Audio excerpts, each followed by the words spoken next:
जितूदादांना आत्तापर्यंत वेगवेगळ्या व्यक्तिरेखा रंगवलेल्या आहेत, पण एक तुझ्या मनाच्या जवळची व्यक्तिरेखा म्हणजे तुकारामांची. आणि अंधश्रद्धा आणि श्रद्धा या विषयावर तुकारामांनी पण खूप छान भाष्य केलं होतं. तर या सगळ्या चळवळीकडे तू कसा पाहतोस? मला सुरुवातीला नरेंद्र दाभोळकरांविषयी किंवा अंधश्रद्धा निर्मूलन समितीविषयी फार कमी माहिती होती. मी नरेंद्र दाभोळकरांच्या खुनानंतर मी एकदा आपल्या ऑफिसमध्ये आलो होतो आणि तिथे येऊन मी म्हटलं मी काय करू शकतो. तर मी मी स्वतः ती साधना करण्याआधी मी निदान याचा एक वर्गणीदार होऊ शकतो. मी या प्रकारे इथे एक पाऊल उचलू शकतो. त्यानंतर मी जसजसं त्याविषयी वाचू लागलो, जसजसं मी लोकांची मतं ऐकू लागलो आणि माझ्या मनातला देवाबद्दलचा जो विचार होता, अंधश्रद्धेबद्दलचा, म्हणजे देव मानू नका असं अंधश्रद्धा निर्मूलन समिती सांगत नाही. अंधश्रद्धा मानू नका, त्याच्यापासून दूर व्हा असं म्हटलं जातं.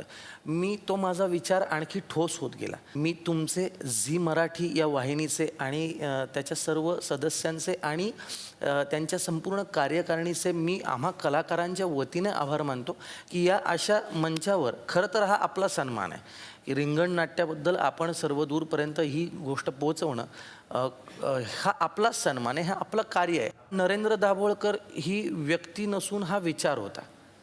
त्यामुळे तुम्ही जर एखाद्या व्यक्तीचा जीव घेतलास, तुम्ही जर त्याचा खून केलात, तर मला वाटतं की आणखी माणसं त्या विचाराने प्रेरित होऊन तो विचारच पुढे नेणार आहे.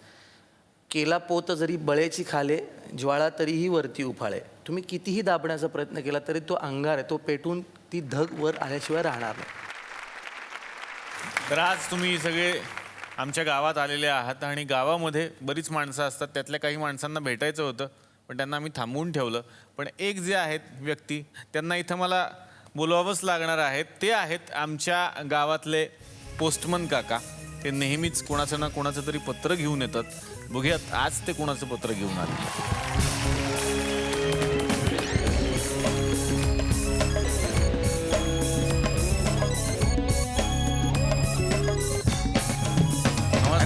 कसे आहात सगळे? मस्त, बसा. धन्यवाद. हे पत्र आलंय तुमच्या सगळ्यांसाठी, ते वाचून दाखवतो. प्रिय हमीद, मुक्ता आणि माझे सगळे अंधश्रद्धा निर्मूलन समितीचे कार्यकर्ते, कसे आहात सगळे? आणि काम कसं सुरू आहे अनिसचं? खूप काम बाकी आहे अजून,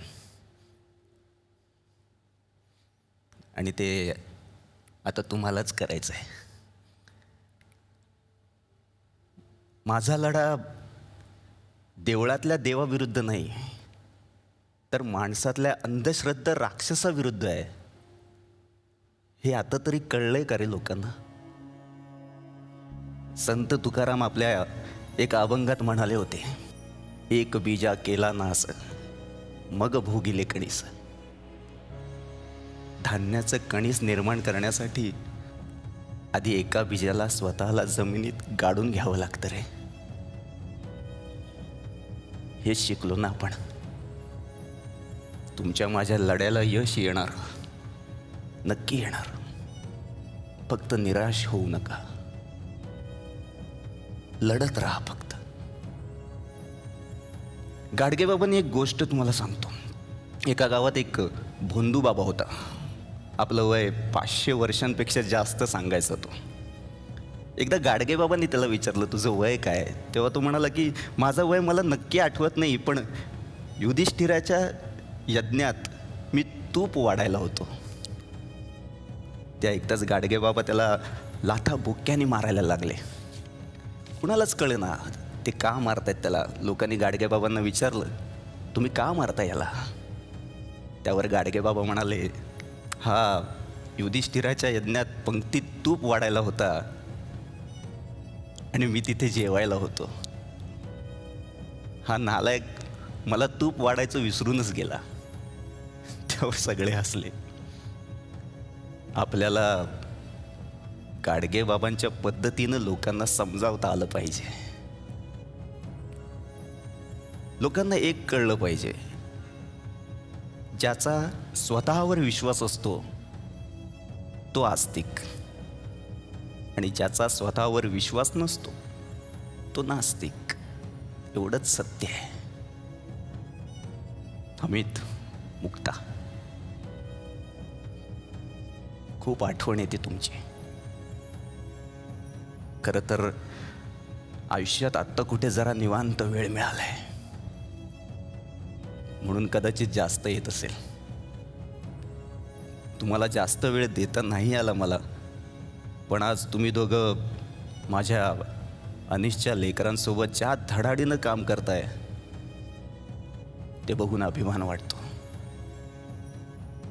हमीद, मुक्ता, नेहमी सगळ्यांना सांगत राहा, प्रार्थनेसाठी जोडलेल्या 2 हातांपेक्षा मदतीसाठी पुढे केलेला 1 हात जास्त महत्वाचा आहे. माझी एकच विनंती आहे तुम्हा सगळ्यांना,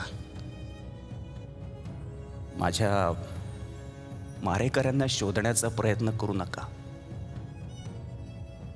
ते ज्यांचं काम आहे ते करतीलच.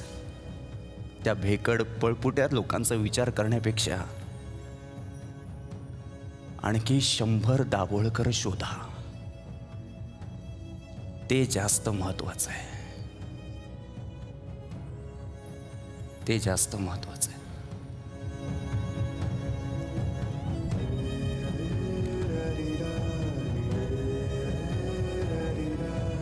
पोस्टमन काका आमच्या गावातली अशी एकमेव व्यक्ती आहे ज्यांच्याकडे अशी पत्रं असतात आणि ती पत्रं थेट ते तुमच्यापर्यंत पोहोचवतात.